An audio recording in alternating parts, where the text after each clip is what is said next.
ಆಕಾಶವಾಣಿ. ಬಿಪಿಯನ್ನು ಬದಿಗಿರಿಸಿ ಅಡುಗೆ, ಆರೋಗ್ಯ, ಮನೆಮದ್ದು, ಪಾಕ ಪ್ರವೀಣರಿಂದ ವಿಶೇಷ ಮಾಹಿತಿ. ಉದರವ ಮರೆತು ಮೆಣಸು ಈಗ ಮನೆಮದ್ದಿನ ಬಗ್ಗೆ ಮಾಹಿತಿ ನೀಡುತ್ತಾರೆ ಮಧುರಾ ಹೆಚ್ ಮಲೋದೆ ಹಾಗೂ ಅಡುಗೆ ಬಗ್ಗೆ ಮಾಹಿತಿ ನೀಡುತ್ತಾರೆ ಪ್ರೇಮಲತಾ ಬಿಎಂ. ಸಕ್ಕರೆಯ ಸರಿಸಿ ಸವಿಯುವ ಆಕಾಶವಾಣಿ ಭದ್ರಾವತಿಯ ಎಲ್ಲ ಪ್ರೀತಿಯ ಕೇಳುಗರಿಗೂ ನಿಮ್ಮ ಬಾನುಲಿ ಗೆಳತಿ ಮಧುರಾ ಮುಕುಂದರಾವ್ ಮಾಡುವ ನಮಸ್ಕಾರ. ಬೇಸಿಗೆ ಬಂತು. ಬೇಸಿಗೆಯಲ್ಲಿ ಮಕ್ಕಳು ಅಥವಾ ಕೆಲವರಿಗೆ ಇದ್ದಕ್ಕಿದ್ದ ಹಾಗೆ ಮೂಗಿನಲ್ಲಿ ರಕ್ತಸ್ರಾವ ಉಂಟಾಗುತ್ತೆ. ಎಸ್, ಇಂದು ನಾವು ಮಾತನಾಡ್ತಿರೋದು ನೋಸ್ ಬ್ಲೀಡಿಂಗ್ ನ ಬಗ್ಗೆ. ಅತಿಯಾದ ಬಿಸಿಲು, ಒಣಗಾಳಿ ಅಥವಾ ಮೂಗಿನ ಸೂಕ್ಷ್ಮ ರಕ್ತನಾಳಗಳಿಗೆ ಗಾಯವಾದಾಗ ಈ ಸಮಸ್ಯೆ ಬರುತ್ತೆ. ಮೂಗಿನಿಂದ ರಕ್ತಸ್ರಾವವಾದಾಗ ಅದನ್ನ ತಕ್ಷಣ ನಿಲ್ಲಿಸಲು ಸಹಾಯ ಮಾಡುವ 2 ಪ್ರಥಮ ಚಿಕಿತ್ಸಾ ವಿಧಾನಗಳು ಹೀಗಿದೆ. ತಣ್ಣನೆಯ ಸಂಕೋಚನ ಅಂದ್ರೆ ಕೋಲ್ಡ್ ಕಂಪ್ರೆಸ್ ಮತ್ತು ನಿಂಬೆ ರಸ. ಇವು ರಕ್ತನಾಳಗಳನ್ನ ಸಂಕುಚಿತಗೊಳಿಸಲು ಸಹಾಯ ಮಾಡುತ್ತೆ.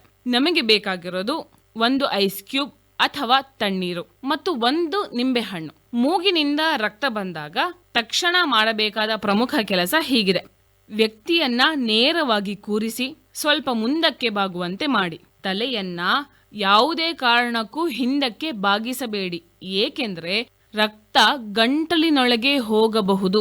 ಎಸ್ ಸ್ನೇಹಿತರೆ, ನೆನಪಿನಲ್ಲಿರಲಿ, ನಾವು ಮೂಗಿನಲ್ಲಿ ರಕ್ತಸ್ರಾವವಾಗುತ್ತಿರುವಂತಹ ವ್ಯಕ್ತಿಯನ್ನ ನೇರವಾಗಿ ಕೂರಿಸಿ ಸ್ವಲ್ಪ ಮುಂದಕ್ಕೆ ಬಾಗುವಂತೆ ಮಾಡಬೇಕು.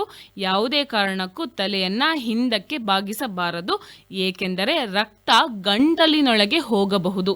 ನಂತರ ಐಸ್ ಕ್ಯೂಬ್ಗಳನ್ನ ಬಟ್ಟೆಯಲ್ಲಿ ಸುತ್ತಿ ಅಥವಾ ತಣ್ಣೀರಿನ ಬಟ್ಟೆಯನ್ನ ತೆಗೆದುಕೊಂಡು ಹಣೆಯ ಮೇಲೆ ಇಡಿ. ತಣ್ಣನೆಯ ಅಂಶವು ರಕ್ತನಾಳಗಳನ್ನ ಸಂಕುಚಿತಗೊಳಿಸಿ ರಕ್ತಸ್ರಾವವನ್ನ ತಕ್ಷಣ ನಿಲ್ಲಿಸಲು ಸಹಾಯ ಮಾಡುತ್ತೆ. ತಣ್ಣನೆಯ ಸಂಕೋಚನದ ಜೊತೆಗೆ ನಿಂಬೆ ರಸ ಕೂಡ ಸಹಾಯಕ.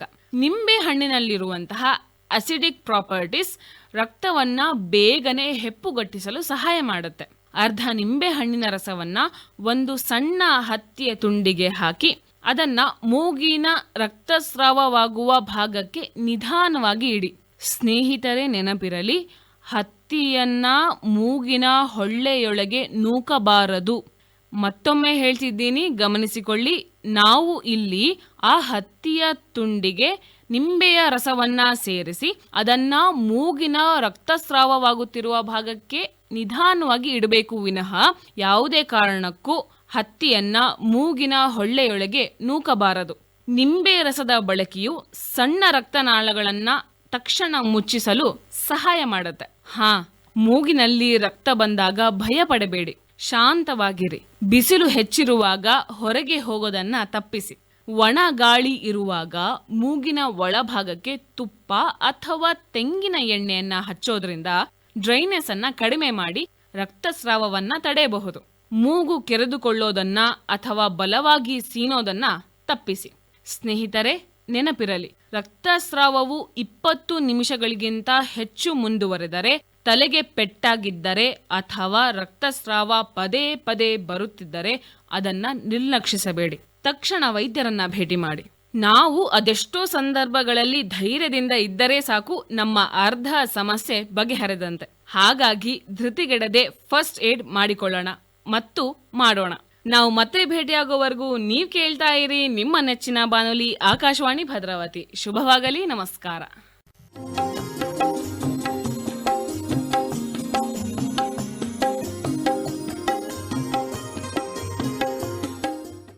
ಆತ್ಮೀಯ ಕೇಳುಗರಿಗೆಲ್ಲ ನಮಸ್ಕಾರಗಳು. ನಾನು ನಿಮ್ಮ ರೇಡಿಯೋ ಗೆಳತಿ ಪ್ರೇಮಲತಾ ಬಿಎಂ. ಹಸಿದವರಿಗೆ ಅನ್ನ, ಬಾಯಾರಿದವರಿಗೆ ನೀರು ಕೊಟ್ಟರೆ ಪುಣ್ಯ ಬರುವುದು ಅಂತಾರೆ ನಮ್ಮ ಹಿರಿಯರು. ಅಬ್ಬಾ, ಈಗಿನ ಬಿಸಿಲು ನೋಡಿದ್ರೆ ಬರೀ ನೀರೆಲ್ಲ ಜ್ಯೂಸನ್ನೇ ಕೊಡ್ಬೇಕು ಅನ್ಸುತ್ತೆ ಅಲ್ವೇನ್ರಿ? ಇನ್ನು ನಿಂಬೆಹಣ್ಣು, ಇದು ಚಿಕ್ಕದಾದರೂ ಬಹಳಷ್ಟು ಪ್ರಯೋಜನವನ್ನ ಹೊಂದಿದೆ. ವಿಟಮಿನ್ ಸಿ ಹೇರಳವಾಗಿದೆ. ಇದು ಇಮ್ಯುನಿಟಿ ಪವರ್ ಅನ್ನ ಹೆಚ್ಚು ಮಾಡುತ್ತೆ. ದೇಹದ ಒಳಗೆ ಹಾಗೂ ಹೊರಗೆ ಆಗುವ ಗಾಯಗಳನ್ನ ಕೂಡ ಇದು ಹೀಲ್ ಮಾಡುತ್ತೆ. ಅಗ್ನಿಮಂದ್ಯ ಯಾರಿಗೆ ಇರುವುದೋ, ಹಸಿವಾಗದೆ ಹೊಟ್ಟೆ ಉಬ್ಬರವಿದ್ರೆ ಇದರ ಉಪಯೋಗದಿಂದ ನಿವಾರಣೆಯನ್ನ ಮಾಡಿಕೊಳ್ಳಬಹುದು. ಅಂತೆಯೇ ಸೈಡ್ ಎಫೆಕ್ಟ್ಗಳು ಕೂಡ ಇದರಲ್ಲಿ ಇದೆ. ನೇರವಾಗಿ ಇದರ ರಸವನ್ನ ಮುಖಕ್ಕೆ ಹಚ್ಚಿದ್ರೆ ಮುಖ ಕಪ್ಪಾಗುವುದು, ತಲೆಗೆ ನೇರವಾಗಿ ಹಚ್ಚಿದ್ರೆ ಬಿಳಿ ಕೂದಲಾಗುವುದು. ಅತಿಯಾಗಿ ಲೆಮನ್ ಜ್ಯೂಸ್ ಅನ್ನ ಸೇವನೆ ಮಾಡ್ತಾ ಇದ್ರೆ ಹಲ್ಲಿನ ಕವಚ ಅಂದ್ರೆ ಎನಾಮಲ್ ಏನಿರುತ್ತೋ ಅದು ಸವಿಯುತ್ತಾ ಬರುತ್ತೆ ಅಂತ ಕೂಡ ಹೇಳ್ತಾರೆ. ಹಾಗಾಗಿ ಹಿತಮಿತವಾದ ಸೇವನೆ ಉತ್ತಮ, ವೈದ್ಯರ ಸಲಹೆ ಅತ್ಯುತ್ತಮ ಎನ್ನಬಹುದು. ಈಗ ನಿಂಬೆಹಣ್ಣಿನ ಜ್ಯೂಸ್ ಮಾಡೋದು ಹೇಗೆ ಅಂತ ತಿಳಿಯೋಣ ಬನ್ನಿ. ಇದಕ್ಕೆ ಬೇಕಾಗುವ ಪದಾರ್ಥಗಳು: ನಿಂಬೆಹಣ್ಣು 1, ಕಲ್ಲು ಸಕ್ಕರೆ ಅರ್ಧ ಬಟಲು ಅಥವಾ 50 ಗ್ರಾಂ, ಏಲಕ್ಕಿ 2, ಮಣ್ಣಿನ ಮಡಕೆಯ ನೀರು 1 ಲೀಟರ್, ಶಂಖಪುಷ್ಪ ಹೂವು 5 ರಿಂದ 6, ಸೈಂಧವ ಲವಣ 1 ಚಿಟಕಿ.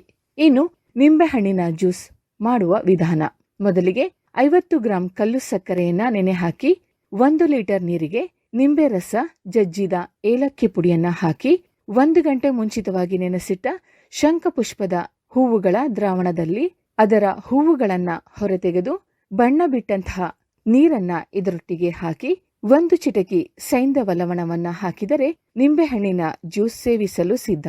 ಇದನ್ನ ಸೇವಿಸುವುದರಿಂದ ಆಗುವ ಲಾಭಗಳನ್ನ ನೋಡೋದಾದ್ರೆ, ಅತ್ಯಂತ ಬಿಸಿಲಿನ ವಾತಾವರಣದ ದಿನಗಳಲ್ಲಿ ಇದರ ಸೇವನೆ ದೇಹಕ್ಕೆ ತಂಪನ್ನ ನೀಡುತ್ತದೆ, ಆಯಾಸದಿಂದ ಚೈತನ್ಯವನ್ನ ಪಡೆಯಬಹುದಾಗಿದೆ. ಇನ್ನು ಶಂಖಪುಷ್ಪ ಹೂವು ಕೂಡ ಶೀತಗುಣವನ್ನ ಹೊಂದಿರುವುದರಿಂದ ಇದು ಕೂಡ ಈ ಜ್ಯೂಸನ್ನ ಮತ್ತಷ್ಟು ತಂಪನ್ನ ಮಾಡುತ್ತೆ. ಇದರಲ್ಲಿರುವ ಎಲ್ಲ ಪದಾರ್ಥಗಳು ಅನೇಕ ಔಷಧೀಯ ಗುಣಗಳನ್ನ ಹೊಂದಿರೋದರಿಂದ ಆರೋಗ್ಯಕರವಾಗಿದೆ. ಮನೆಯವರಿಗೆಲ್ಲ ಈ ಜ್ಯೂಸನ್ನ ಮಾಡಿಕೊಟ್ಟು ಅವರೆಲ್ಲರಿಗೂ ಕೂಡ ಸಂತೋಷವನ್ನ ಪಡಿಸಿ. ಕೇಳ್ತಾ ಇರಿ ಆಕಾಶವಾಣಿ ಭದ್ರಾವತಿ. ಧನ್ಯವಾದಗಳು. ಹಿಂದೋಳ ರಾಗದಲ್ಲಿ ದೋಸೆಗಳ ಘಮ ಘಮದಿ. ಇದುವರೆಗೂ ಅಡುಗೆ, ಆರೋಗ್ಯ, ಮನೆಮದ್ದು, ಪಾಕ ಪ್ರವೀಣರಿಂದ ವಿಶೇಷ ಮಾಹಿತಿ ಕೇಳಿದಿರಿ. ಸರಿಸಿ ಸವಿಯುವ ಮನೆಮದ್ದಿನ ಬಗ್ಗೆ ಮಾಹಿತಿ ನೀಡಿದವರು ಮಧುರಾ ಹೆಚ್ ಮಲೋದೆ ಹಾಗೂ ಅಡುಗೆ ಬಗ್ಗೆ ಮಾಹಿತಿ ನೀಡಿದವರು ಪ್ರೇಮಲತಾ ಬಿಎಂ. ಕಾರ್ಯಕ್ರಮದ ನಿರ್ವಹಣೆ ಎಸ್ಆರ್ ಭಟ್, ಸಹಕಾರ ವತ್ಸಲ. ಈ ಕಾರ್ಯಕ್ರಮ ಆಕಾಶವಾಣಿ ಭದ್ರಾವತಿ ಕೇಂದ್ರದಿಂದ ಮೂಡಿಬಂತು.